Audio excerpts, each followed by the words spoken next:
Bonsoir ou bonjour à tous, ça dépend à quelle heure vous allez prendre la vidéo. Pour moi là, donc il est 22 h, on est samedi. Et je fais donc le petit débrief au niveau de l'évolution du décompte et des structures de prix euh, au niveau du Dow Jones. Donc ici on est sur le CFD en journalier. Donc pour l'instant, vous voyez, c'est toujours le décompte principal, donc celui correctif sur lequel on attend sur cette zone-ci donc un renversement potentiel. Donc celui-ci sera validé uniquement dans un premier temps sur cassure ici de ce plus bas là. Donc vous aurez une première alerte avec la cassure du canal haussier ici et une deuxième plus intéressante déjà sur la cassure des 28 115. Et ensuite vous avez les différents points bas on va dire principaux qui ont été marqués, donc les 27 315. Et puis ensuite, donc on passe aux 25 745. Celui-ci sera le plus important avec celui-là. Pourquoi? Parce que si vous dézoomez, et bien tout simplement, on sera déjà bien bas, hein.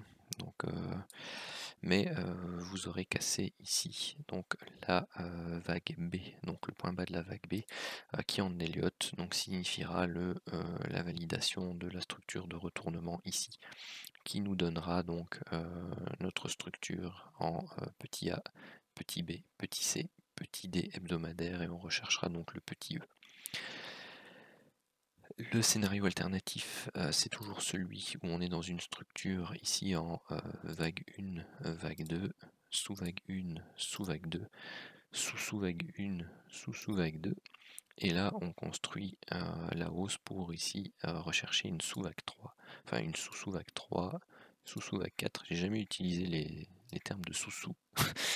Bon, passons sur les termes de sous-sous. Je les utiliserai plus. Donc pour avoir ici donc notre sous-vague 3, sous-vague 4, sous-vague 5 pour la vague 3, vague 4, vague 5, et aller rechercher nos zones supérieures. Donc voilà toujours les deux scénarios principaux que l'on travaille actuellement. Pour l'instant, donc il y a une structure corrective qui se met en place ici. On n'a toujours pas fracturé, donc vendredi à la clôture, ici, le premier point bas autour des 28 760, ce sera peut-être fait en ouverture dimanche soir sur les CFD dû aux éléments liés à l'épidémie chinoise. Donc on va voir un peu comment ça se comporte. Dans tous les cas, donc il y a toujours les supports ici juste en dessous. Donc ça c'est lundi, donc si on doit ouvrir, donc il faut tenir les 550 sur le CFD pour rester dans ce canal haussier-ci. Je voulais vous partager ou vous faire remarquer aussi un petit élément. Donc j'ai fait un petit screener qui repère ce genre de configuration. Vous avez ici donc un grand corps, un grand chandelier vert, quasi plein, donc avec très peu de mèches en haut, très peu de mèches en bas, suivi d'un tout petit doji. Donc ça peut être un doji classique, un doji en croix, pierre tombale, marteau inversé, bref, une bougie d'hésitation. Et dans une grande majorité des cas, ce qui se passe juste après, c'est au moins une latéralisation, une correction, voire un retournement lorsqu'on se situe sur des zones vraiment stratégiques. Donc vous voyez ici, oui, la bougie suivante, c'était de nouveau une bougie d'hésitation, et puis après on a commencé à partir. Je l'ai vu, vous avez par exemple celle-ci, même si le chandelier est est petit, vous avez derrière ici une consolidation. Vous l'avez ici, même si c'est moins net, vous avez aussi une jambe de consolidation, d'hésitation. Là où c'est un peu plus net, c'est la structure-ci. Donc là vous avez les deux doji juste après, et donc c'est même suivi d'une série de doji, hein, et puis après hop, c'est parti pour la descente. Pareil ici, vous avez une consolidation. Pareil ici, vous avez une consolidation derrière. Ici, vous avez une consolidation derrière. Et ça enfin, vous allez les retrouver à différents endroits. Vous voyez ici, puis vous avez une latéralisation, ici, puis vous avez une petite correction, ici avec le marteau, vous avez une correction. Ici, bon là c'est avec un gap haussier, c'est un peu moins net ici. Mais pourquoi? Tout simplement parce que vous êtes un peu au milieu de nulle part aussi, hein.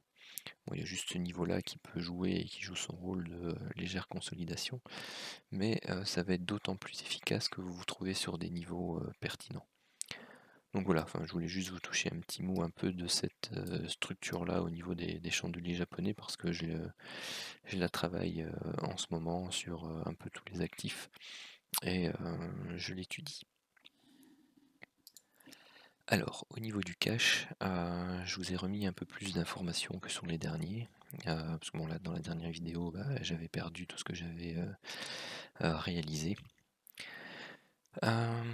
Donc actuellement, donc on est toujours dans ce premier canal haussier bleu ici, donc avec la borne haute qui est là, et la ligne en pointillé, donc qui est une première ligne interne de tendance qui relie donc ces points-ci, ces points-ci, ces points-ci, ces points-ci, et on a retesté ici vendredi.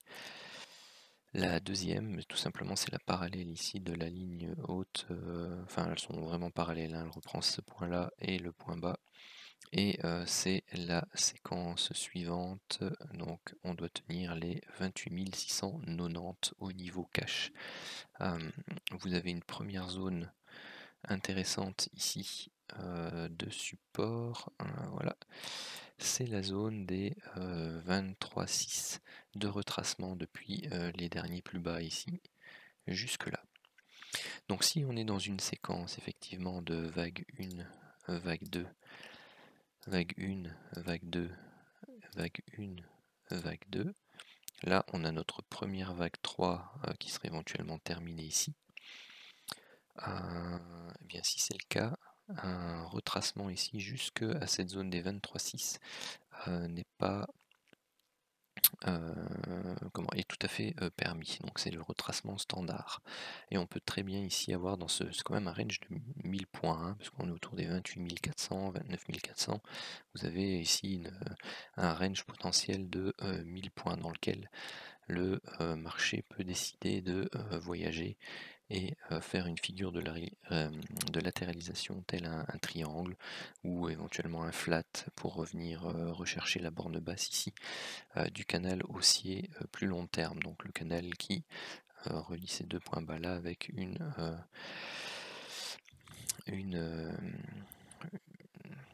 parallèle passant par ce point-ci et les deux structures qui ont perforé et qui ont raté, donc là ici en termes de support et là en termes de résistance.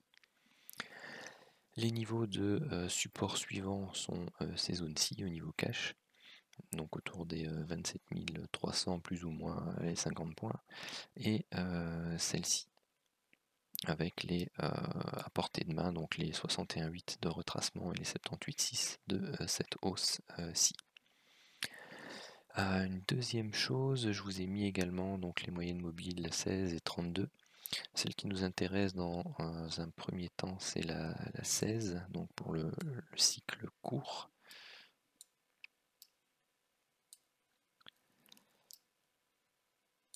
Décidément. Et vous voyez que pour l'instant celle-ci tient. Donc elle est en bleu, tient à chaque fois en termes de support dans la hausse, que ce soit au niveau des supports ou résistances. Vous voyez qu'elle agit très régulièrement sur le cache en journalier comme zone de support ou de résistance. La 32, ça se voit un peu moins, c'était un peu plus clair dans les mois et les années précédentes, mais vous voyez qu'elle joue son rôle au niveau de support, mais un peu plus long terme. Donc il n'est pas impossible qu'on aille revenir tester également cette moyenne mobile là. Donc voilà, c'est un peu tout ce que j'avais à dire sur l'analyse technique par rapport au Dow Jones. Je vais passer en revue maintenant, pour ceux que ça intéresse et ceux qui le suivent, les résultats des 2-3 derniers jours de la méthode scalping, donc avec les indicateurs RSAV et King TT. Et je vais faire aussi le bilan de la semaine. Donc je vais peut-être même commencer par le bilan de la semaine, comme ça ceux qui sont juste intéressés par le bilan, vous pouvez juste regarder et après arrêter la vidéo. Alors voici le bilan, donc ce sont les 3 premières semaines de janvier, donc bon bah j'ai déjà préparé la 4e, hein, mais il n'y a encore rien de fait forcément. Vous avez ici le bilan de la 3e semaine. Donc pour rappel, le setup 1, c'est quand on a une divergence à 3 points avec le système RSAV ou King TT vis-à-vis du CCI lorsque l'on prend notre TP sur la ligne de tendance long terme. Et pour le setup 2, c'est lorsque l'on se met à BE sur la ligne de tendance long terme et qu'on prend notre TP au niveau de la borne supérieure de l'enveloppe. Bon, après vous pouvez très bien prendre un TP1 sur la ligne de tendance long terme, mettre à BE et prendre un TP2 sur l'enveloppe. Donc bon, je vais pas non plus faire des stats pour toutes les façons de travailler le système. Donc ça, ce sont les deux que je propose. Après, libre à vous de travailler comme vous avez l'habitude de le faire avec vos systèmes. Alors, voici le bilan de la semaine, donc 345 points, c'est la plus petite semaine des 3. Donc on a eu une journée ici en négatif, c'est la première sur le Dow Jones, sur les 3 semaines de test. On a eu au total 29 trades de prix ici, avec un pourcentage de 83% de trades gagnants pour 345 points. L'autre méthode, on a été plus souvent stoppé à BE, et il y a même un trade qui ici n'est plus perdant, mais du coup je crois de mémoire, enfin je ne sais plus, on le verra dans l'explicatif, mais du coup il a été stoppé à BE aussi. Hop, pourquoi 3? On doit arriver à 24, 29, 7, donc oui, il avait été stoppé à BE. Voilà. Et donc ici pour un résultat de 310 points avec 72%. Donc cette fois-ci on était moins performant que le setup 1. Tout simplement parce qu'il y a eu moins d'amplitude, où on a eu plus de mal à repartir après les divergences. Ce qui fait qu'au total, sur les 3 premières semaines, avec le setup 1, on est à plus ou moins 1400 points, 84% de trades gagnants. Et sur le setup 2, on est plus ou moins à 1800 points avec 77% de trades gagnants. Donc voici pour les 3 premières semaines d'analyse et d'existence de ce setup. Maintenant, je vais passer les différents trades en revue. Alors pour mercredi, puisque je m'étais arrêté à mardi dans les vidéos, donc je rappelle tout ce qui est dans la bande grisée, on ne prend pas. Celui-ci, on est en range long terme. Donc pour rappel, c'est le rectangle bleu qui est ici. Donc lui, on le prend TP sur la borne rouge ouverte opposée. Donc ça fait plus 19 points. Celui-ci, donc il est...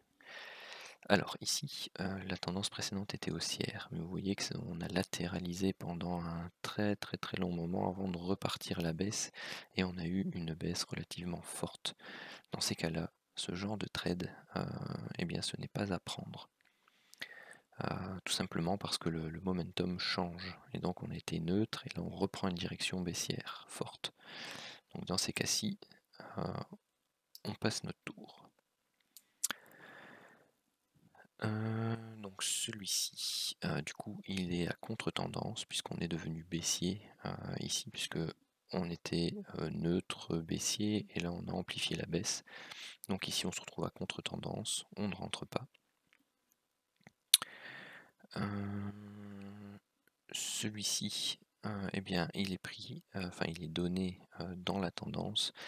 La seule chose, c'est qu'on est très bas par rapport à la borne grisée. on les prend de préférence à proximité de la borne grisée. Donc ici on était relativement bas, et en plus vous aviez ici le signal. Donc vous aviez ici une ETEI, donc une épaule tête-épaule inversée, figure de retournement, et oui, même sur le Cintiq vous voyez que ce genre de figure chartiste ça fonctionne. En plus du double bottom décalé ici, avec la ligne de cou à cet endroit là que je n'ai pas noté. Et vous voyez ici on venait de casser cette ETEI, la bougie qui donne le signal vient faire le pullback sur la ligne de cou, vous avez une hésitation et après on repart. Si vous êtes entré dans ce type d'alerte, et bien au moment où l'on vient valider le TEI avec le pullback et on repart, vous sortez avec une légère perte, ne vous attendez pas qu'on vienne vous prendre vos 30 points.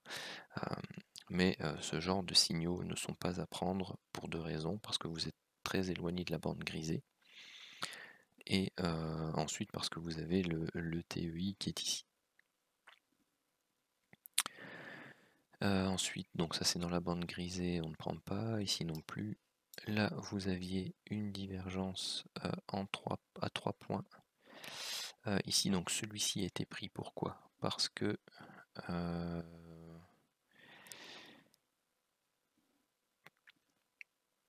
pourquoi je l'ai pris d'ailleurs? Parce que tout simplement parce qu'il est en range, pardon, en range long terme. Donc celui-ci est pris, mais on n'atteint pas le TP, donc il est stoppé ici à -30. Et celui-ci c'est une divergence en 3 points qui est donnée là, et elle n'atteint pas son TP non plus, enfin si elle l'atteint là, mais de là où on le prend jusqu'ici on a de mémoire 31 points. Donc vous avez ici deux trades perdants, ce qui nous donne un trade gagnant à plus ou moins 15 points, et deux trades à 30 et 30, donc ça fait moins 45. Alors pour la journée de jeudi, donc signaux dans les parties grisées. Ici, celui-là,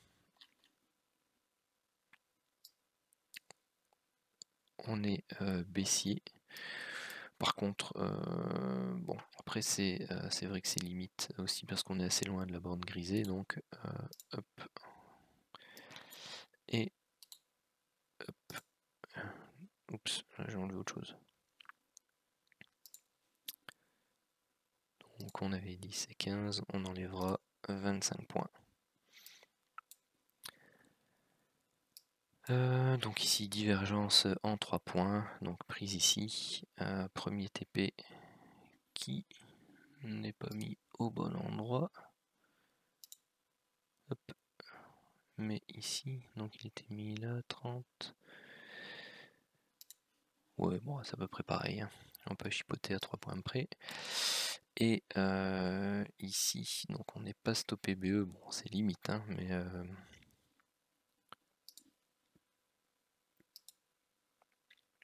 le TP est donné là.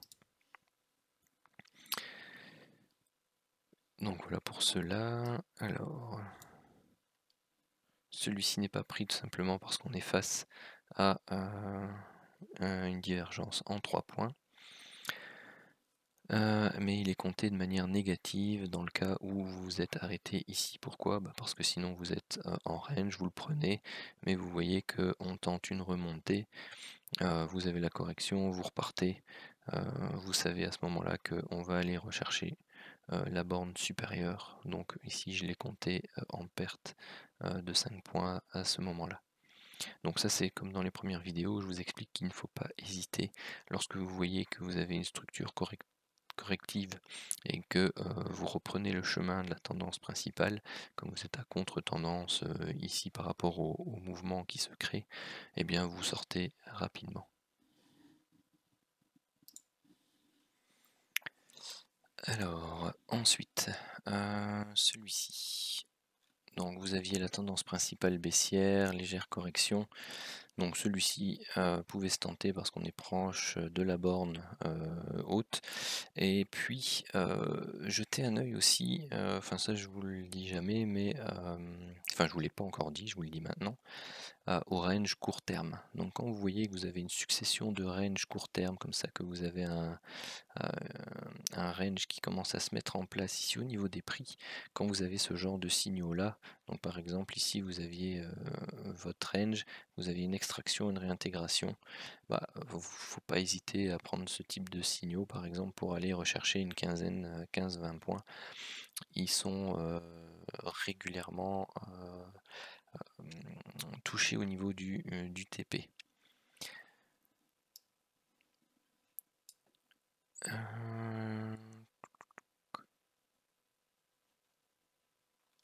Alors celui-ci, pourquoi n'a-t-il pas été pris? Parce qu'il est trop proche de la borne grisée, c'est ça. À force de ne plus noter, on oublie quand on refait la vidéo. Celui-ci.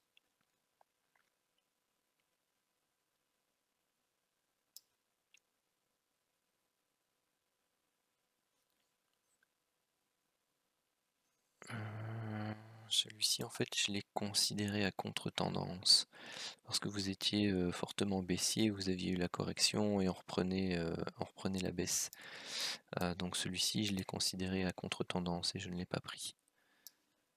Celui-ci, c'est grisé. Lui, il a eu dans la bonne grisée. Celui-ci, donc vous voyez ici, on a eu ce W à ce moment-là, donc on est dans une séquence en double bottom décalé. Donc ici vous aviez un signal haussier, donc celui-ci pouvait être pris parce qu'il est du coup considéré dans la tendance. Donc ça, c'est pour ça que l'indicateur ne s'utilise pas les yeux fermés non plus et qui reste libre d'interprétation. Pourquoi? Parce que il faut y intégrer les notions de chartisme, elles sont relativement importantes. Les notions de tendance, il faut que vous puissiez avoir une lecture aussi du marché. Donc ici on est à contre-tendance puisqu'on est repassé en cycle haussier. Vous avez ici une latéralisation et donc dedans là non, on n'a plus de trade pris. Donc ici on devait enlever 25 et on a 2 trades en moins et 2 trades en moins. Hop là. Et ça c'est vendredi. Donc vendredi, on commence avec une magnifique divergence ici en 3 points avec ce qu'on appelle en héliotisme une diagonale de terminaison. Donc vous avez ici ce beau biseau haussier en fin de tendance, donc zone de survente, divergence en 3 points, prise de position, elle pouvait même être prise là. Techniquement en héliotisme, lorsqu'on travaille ce type de structure, il est pris ici. Donc 65, 50, donc 15 points plus haut. Bon, moi je l'ai considéré par rapport au signal de l'indicateur, puisque c'est ça qu'on analyse. Et vous avez votre TP1 qui est touché, mais pas le TP2. Donc ici on avait plus ou moins 40 points.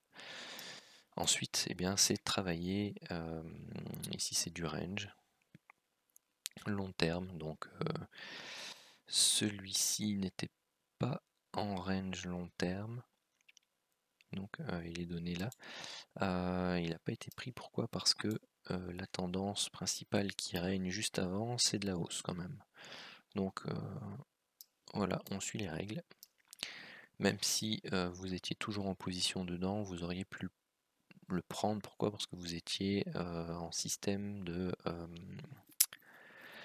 divergence en 3 points, si vous allez rechercher votre TP ici. Quoique, non, je dis une bêtise parce que vous auriez été stoppé juste ABE juste là. Enfin, de toute façon, vous auriez su sortir ici sur le TP, mais bon, ça aurait pas été grand chose, hein, donc oui, c'était 10 points. Bon, c'est mieux que 5, mais c'est pour ça que ce genre de trade, lorsqu'on n'est pas suffisamment éloigné de la bande grisée, ben vous réduisez fortement votre potentiel. Donc vous pouvez toujours les prendre, hein. Certains peuvent fonctionner, bon, on a vu les deux que j'ai supprimés juste tout à l'heure.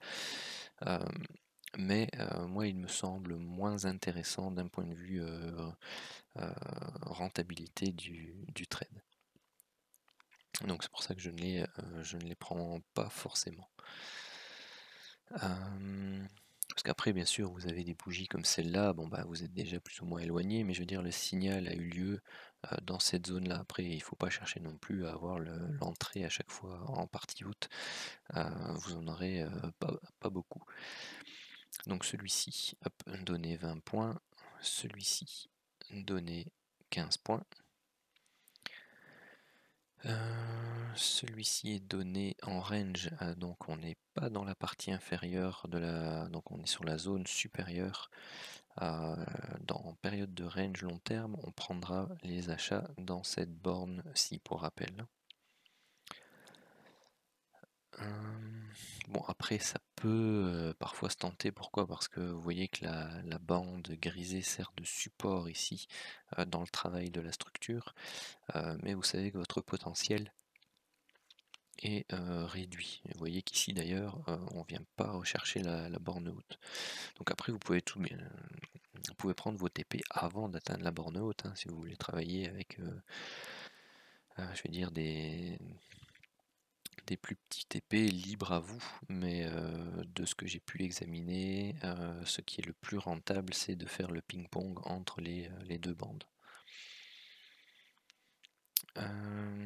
Après, vous avez beaucoup de trades comme celui-ci, par exemple, où vous venez taper la bande du milieu, vous avez le signal, vous allez rechercher la bande opposée. Mais pour moi, ils sont plus risqués que les autres parce que vous êtes en plein milieu. Vous êtes en plein milieu du système. Bon après, forcément ça peut faire le ping-pong, donc après si vous avez une technique qui vous permet d'utiliser ces signaux-là, bah, libre à vous de les considérer dans votre stratégie, hein. Enfin à chaque fois je dis signaux, mais le terme exact c'est alerte, hein. Donc ensuite ici vous aviez une divergence en 3 points. Elle a supprimé mes lignes. Hop, donc là vous en aviez déjà une première. Même si j'aime qu'on ait également les trois creux. Le troisième creux se passe ici. Mais je l'ai compté dedans négativement. Pourquoi? Parce que si vous appliquez le système qui est de prendre à la cassure ici, dans tous les cas vous aviez l'alerte ici, vous aviez le trade qui se prenait là, et vous aviez... ah non, vous aviez que 20 points. Donc toutes mes excuses, alors celui-là il faut que je le considère.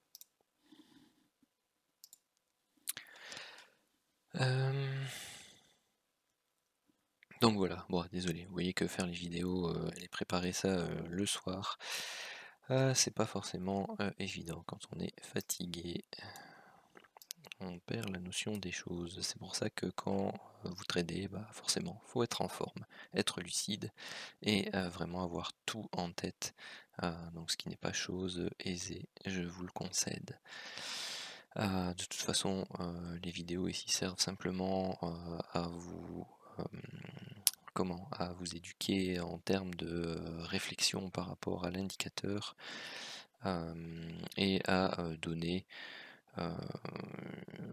on va dire un exemple de ce que l'indicateur peut vous apporter. Donc vous avez les statistiques et les points qui sont donnés à titre indicatif, parce que bon, bah, si vous êtes comme moi, dans tous les cas vous n'êtes pas devant vos écrans de 9h du matin à 21h30, donc forcément vous ne savez pas prendre tous les trades, ce qui est clairement mon cas. Donc je ne sais en prendre que quelques-uns par-ci par-là.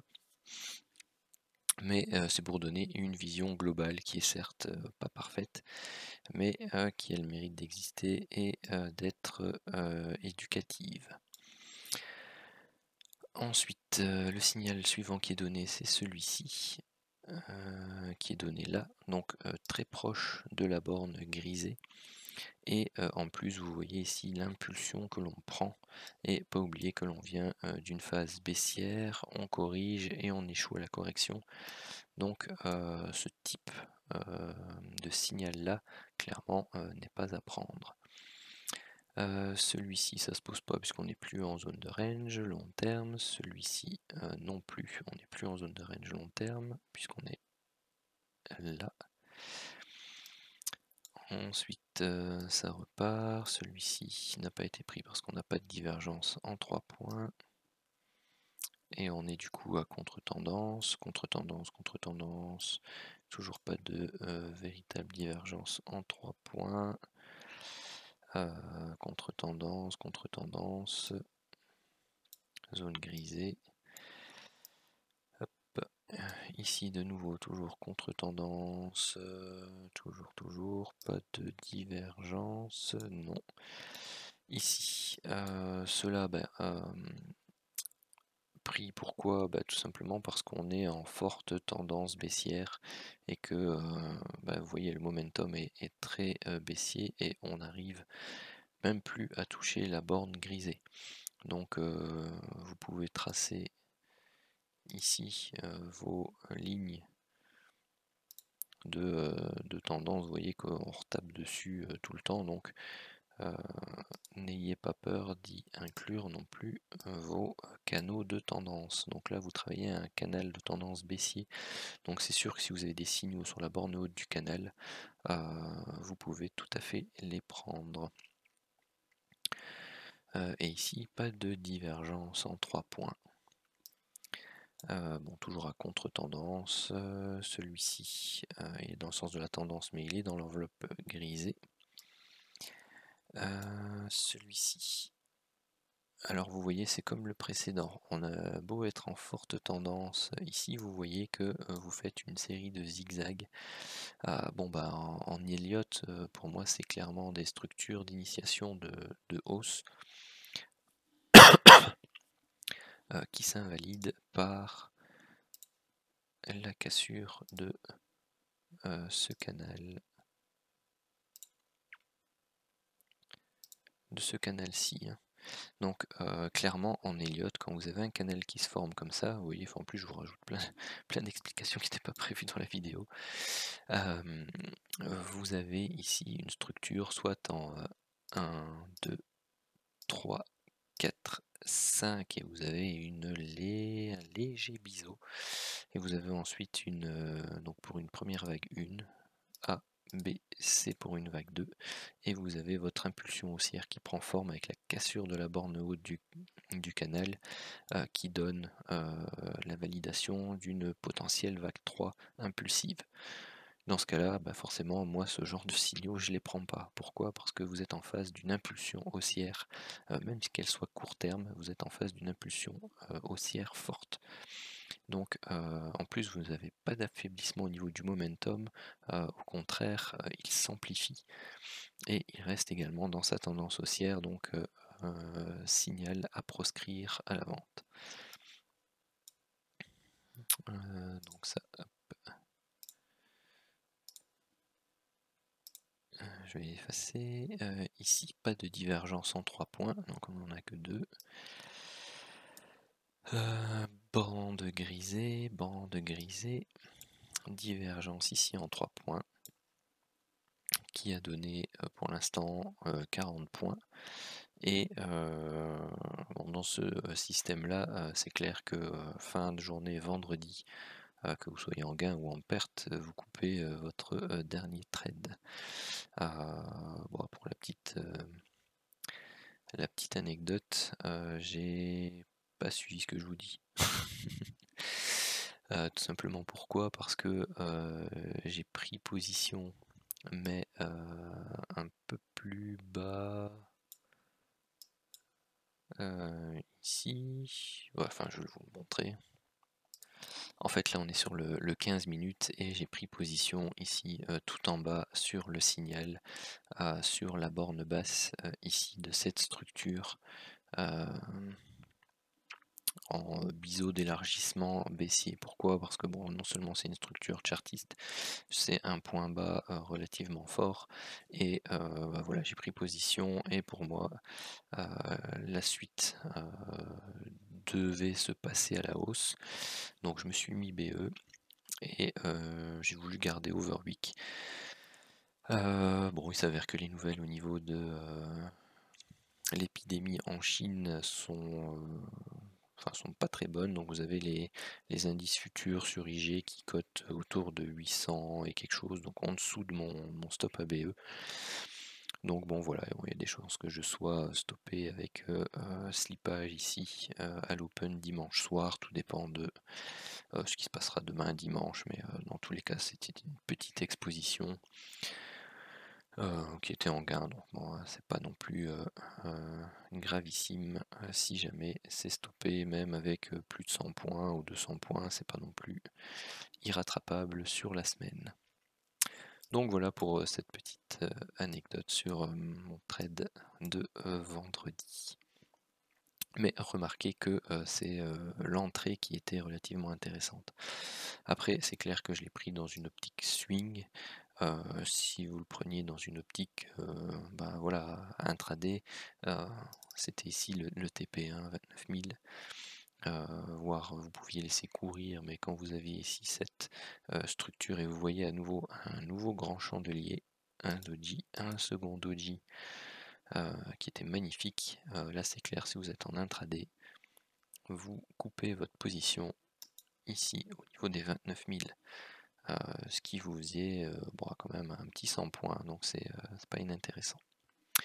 Voilà, sur ce, je vous souhaite un excellent dimanche, si vous regardez la vidéo dimanche, sinon une très bonne semaine de trading, et n'hésitez pas à rejoindre le canal Telegram si vous avez envie de partager vos trades et de discuter avec les membres qui sont déjà présents. N'hésitez pas non plus à liker la vidéo, à la partager sur les réseaux sociaux. Comme j'ai envie de dire, au plus on est de fous, plus on s'améliore en partageant. Voilà, allez, bonne soirée, ciao.